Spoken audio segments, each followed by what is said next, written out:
अरे राहुल पप्पू है। राहुल जी को दाढ़ी आ गई, मुच्छें आ गई, अकल कब आएगी? अकल नहीं है।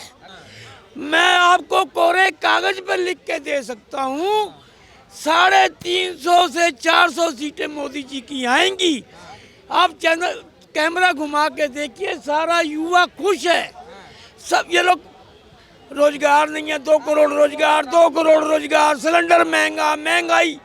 अरे 14 में तनख्वाह देखो और 23 की तनख्वाह देखो। सबके पास मेरे पास 2000 वाला नोकिया का फोन था, आज मेरे पास 26,000 का फोन है। तीसरा बदला मैंने, तीसरा है जी। सारा युवा खुश है, सारा बल्ले बल्ले कर रहा है। यार अगर मोदी जी ने महंगाई कर दी, बेरोजगारी कर दी, तो जीतते कैसे हैं? मेरे मोदी का 56 इंच का सीना है। मोदी जी ने 15 अगस्त को लाल किले से कहा था, मैं सुन रहा था, 24 में यहीं आके झंडा फहराऊंगा। मैं लास्ट में एक बात और कह रहा हूँ, मैं 3-4 दिन से चैनल पे नहीं बोल रहा, मेरी रोटी हजम नहीं हो रही, मेरे गले में बहुत दर्द है। लास्ट में एक ही बात कहूंगा, साडा मोदी बल्ले बल्ले, बाकी सारे थल्ले थल्ले। भारत माता की, भारत माता की, वंदे वंदे। कुछ कहेंगे कि नहीं? कह रहे नई यात्रा प्रारंभ। अरे वो जितनी मर्जी यात्रा करते करते इटली की तरफ अपना गेर घुमा ले, भारत में कोई चांस नहीं है। उनके अंदर पीएम वाले गट्स।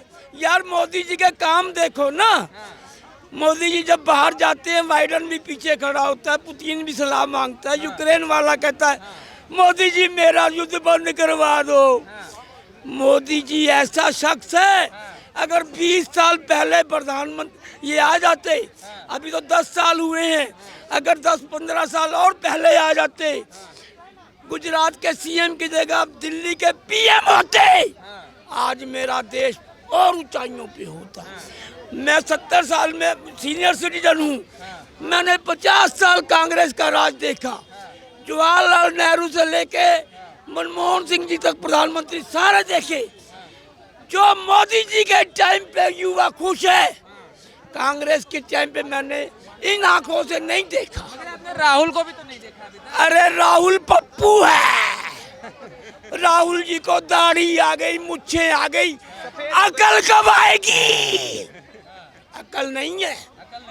देश चलाने, इतना बड़ा विशाल देश वाली डिग्री है उनके पास। विदेशों की डिग्री तो मेरे पास भी है, मेरे को प्रधानमंत्री बना दो।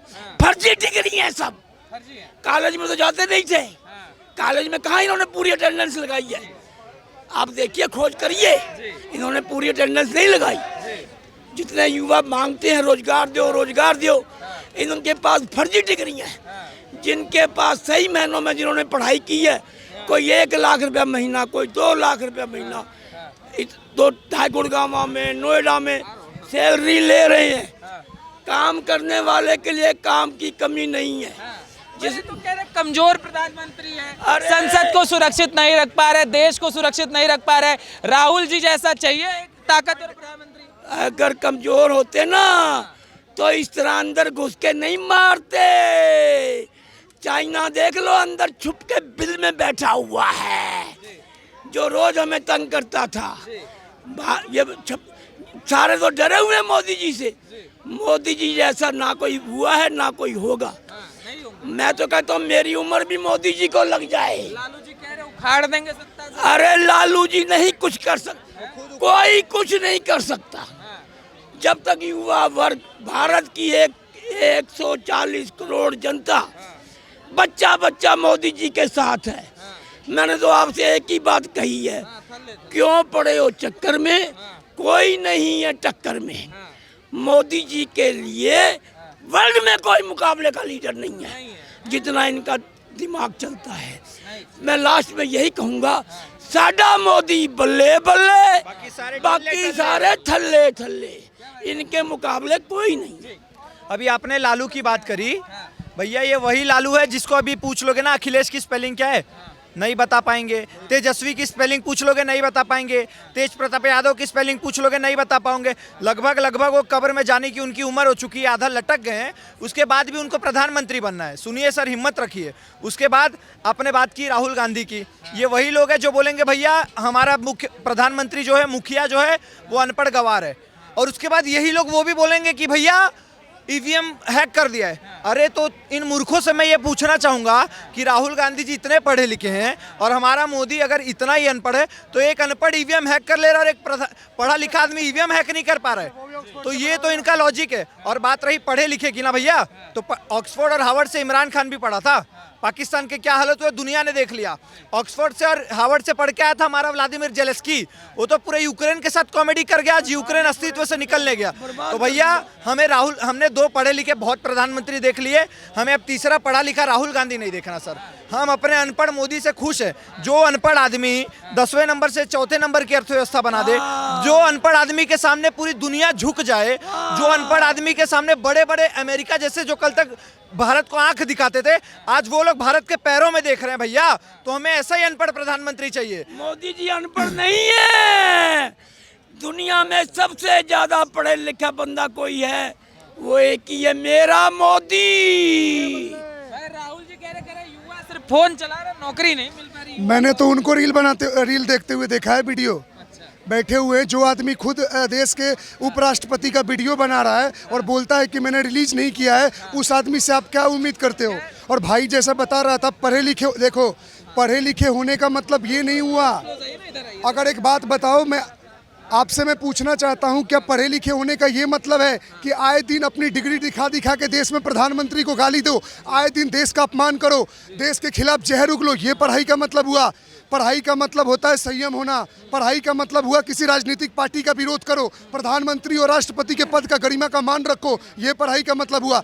ऐसे तो भाई ने बताया ओसामा बिन लादेन से लेके सारे पढ़े हुए हैं, जेलेंस्की से क्या हाल किए हैं, खाली दिखाते हो कि बर्बाद हो रहा है। हम लोग बोलना चाहते हैं, संसद में लोग घुस आ रहे हैं, सीमा सुरक्षित नहीं है, मोदी जी कमजोर हैं, मोदी जी कुछ कर नहीं पा रहे। ऐसा ना बोले ना कि इस देश में ना मोदी गवर्नमेंट ऑक्सीजन का भी टैक्स लगाता है। इन लोगों को जो घुटन हो रही है ना, सही बता रहा हूँ, सुनो, इनका बस चले तो एक एक चीज पे जो महाभारत में जीएसटी और उसका बात कर देता है, वो आदमी से क्या उम्मीद करते हो यार?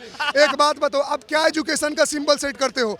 आप अपने आप को इंटेलेक्चुअल बुलाते हो, तो क्या आप प्रधानमंत्री के पद का गरिमा का मान रखते हो? अगर राहुल गांधी इस देश के प्रधानमंत्री होते तो मैं आपको दावे के साथ कह सकता हूं, हम जितने लोग भी अगर बीजेपी को वोट देते हैं ना, हम एक प्रधानमंत्री के पद के लिए अपसद नहीं बनते, हम उनकी नीतियों का विरोध करते। प्रधानमंत्री को पनौती, चोर, चौकीदार, भाग जाएगा, ये सब बोल के आप दिखाना चाहते हो। इन्हीं हरकतों के कारण आप हार रहे हो और आप हारते रहोगे, सीधी बात है। ईवीएम का खेला है। अच्छा, तो तेलंगाना में तो पर डेमोक्रेसी की जीत हो गई, फिर बीआरएस की सरकार बोले कि तेलंगाना में इन्होंने ईवीएम हैक कर लिया। मतलब तुम जहां जीत रहे हो वहां डेमोक्रेसी जीत रहा है, और जहां बीजेपी जीत रहा है वहां ईवीएम हो रहा है। अरे 140 करोड़ की आबादी है, बैलेट पेपर से बात करते हो, कितना टाइम लगेगा यार? बोलते हैं कि जापान ने ईवीएम लाया, वो बैन कर दिया। अरे तो उनकी आबादी तो देखो, हमारा उत्तर प्रदेश उनको हालत खराब कर देगा जापान के लोगों को, बाकी तो बहुत पूरा भारत बहुत दूर की बात है। तो यार सोचो यार, विरोध करो नीतियों का। बीजेपी में मोदी हटाओ से मोदी नहीं हटाओगे, तुम हट रहे हो धीरे धीरे। कह रहे अब नई यात्रा शुरू हो रही राहुल गांधी की, उससे जनता के संपर्क। कौन सा घर जलाओ यात्रा? सुनो एक और बात, कौन सा भारत टूटा था जिसको जोड़ने चले हो? भारत आपके बाप दादाओं ने भारत तोड़ा। सुनो, हो गया, अब तो नाम अभी पता नहीं है नाम क्या होगा, मगर अब जा रहे हैं ना। कहाँ? गुजरात से आसाम अरुणाचल जाएंगे? यूपी जाएंगे। यूपी मत आओ, यूपी में ठीक है, बाबा संभाल रहे हैं। कि एक टाइम पे कांग्रेस 450 सीट थी, आज 3 सीट पे आके क्यों रह गई है? और जितने भी कांग्रेस के चमचे जो 500-500 रुपए लेके बोलने आ जाते हैं, ईवीएम पे तो सब सवाल उठाएंगे, लेकिन अगर किससे पूछ लोगे ना कि भैया ईवीएम का फुल फॉर्म बताओ, तो एक दूसरे का मुंह ताकने लगेंगे। तो ये है भैया कांग्रेस वाले। आज का क्या स्थिति है पता है? भारत से जितने भी आतंकवादी हैं वो डर रहे हैं भारत के नाम से। उसके बाद जितनी भी धर्म के नाम पे राजनीति करती थी, उस पार्टियों को भारत की जनता ने लात मार दिया। जितने भी मोदी जी डरे हुए हमारे गठबंधन। सुनिए तो सही सर, उसके बाद जितने भी देश विरोधी सांसद थे वो भी निलंबित हो गए। योगी और सन्यासी लोग आज हमारा देश संभाल रहे हैं। भैया इससे तो ये लग रहा है ना कि हमारे राम भगवान जब आ रहे हैं ना, साथ में सतयुग को लेके आ रहे हैं। और इस सतयुग में ये जितने भी विरोधी लोग हैं ना, ये सब लोग ये जितने भी लोग हैं ना, वो सब लोग दानवों का काम कर रहे हैं और दानवों का अंत में नष्ट ही होता है। दानव और क्या है, सूप नखा के वंशज है ये लोग। बीजेपी का वोटर राक्षस है, आप लोग राक्षस हो बीजेपी को वोट देते हैं। इतना बीजेपी का वोटर इतना बड़ा राक्षस है कि कांग्रेस नामक जो भी ये अपने आप को समझते हैं उनको खा गया। तो भैया मैं तो चाहूंगा भारत में आज के टाइम पे हर कोई राक्षस बने। जिस राक्षस ने भैया इस भारत को स्वर्ग बना दिया, जिस राक्षस ने 10वें नंबर से 4थे नंबर पे ला दिया, जो राक्षस आज पूरा विश्व चाह रहा है कि भैया मेरा देश भी राक्षस बने। आप श्रीलंका से जाके पूछो, पाकिस्तान से पूछो, वो लोग भी बोलेंगे भैया मुझे भी भारत जैसा राक्षस बनना है। तो भैया मैं चाहूंगा हर राज्य राक्षस बने। और कांग्रेस को अगर राक्षस वाली प्रजाति से दिक्कत है ना भैया, तो तुम चीन चले जाओ जहां पे सब भगवान ही भगवान है।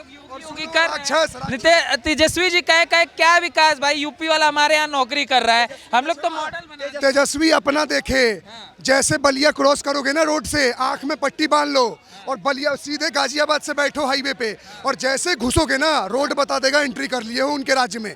और राक्षस की बात कर रहे हो ना, तो हम कौन से राक्षस है बताएं? त्रिजटा जैसे जो सीता माता का देखभाल की, विभीषण जैसे जो राम जी का साथ दी। राक्षस बोल के आप किसका अपमान कर रहे हो? 2 टाइम पहले जिनको आप राक्षस बोल रहे हो ना, वो आप ही को वोट देते थे, कोई दूसरी पार्टियों को नहीं देते थे, कांग्रेस के ही वोटर थे। वो अब 1-2 बार क्या वोट दे दिए, आपकी छाती फट रही है। एक और आपने सवाल पूछा कि मोदी जी डरे हुए हैं, तो सुनो, मोदी जी तब डरते ना उनके वोटर वोट ना देते या हम डरते। हमारे आंखों में डर लग रहा है, दिखाओ तो कैमरा में, डर दिख रहा है? नहीं दिख रहा है। वोट देंगे तो उनको डरने की जरूरत नहीं है, क्योंकि उनके वोटर उनको वोट देंगे। से चुनाव आया है, कभी ईडी कभी सीबीआई, केजरीवाल को कट्टर ईमानदार। तो तुम एक बात बताओ ना, तुम डोनेशन फॉर देश कर रहे हो, जब तुम्हारा चंदा पकड़ा गया, तुम यहाँ इतना 10 मंजिला कौन सा इमारत खड़ी कर रहे हो, कांग्रेस का ऑफिस, उसमें पैसा कहाँ से आ रहा है? हर चीज में तुम पकड़ा गए, 385-86 करोड़ रुपया पकड़ा गया तो डोनेशन स्टार्ट कर दिए। बेचारे मल्लिकार्जुन खड़गे जी का 1.5 लाख रुपया भी ले लिए तुम लोग। यार क्या हद है यार। एक आखिरी पॉइंट बोलूंगा सर, इसको काटना मत प्लीज, आपसे निवेदन है। 2014 में जब इन्होंने नारा दिया कि भैया मोदी चाय वाला है, तब उस चाय वाले की 282 सीट आ गई। उसके बाद जब चुनाव हुआ 2019 में, तब इन्होंने नारा दिया कि चौकीदार चोर है, उस चौकीदार की 303 सीट आ गई। 2023 में अब इन्होंने नारा दिया पनौती। अब भैया मुझे तो लग रहा है कांग्रेस अस्तित्व से मिट जाएगी। अब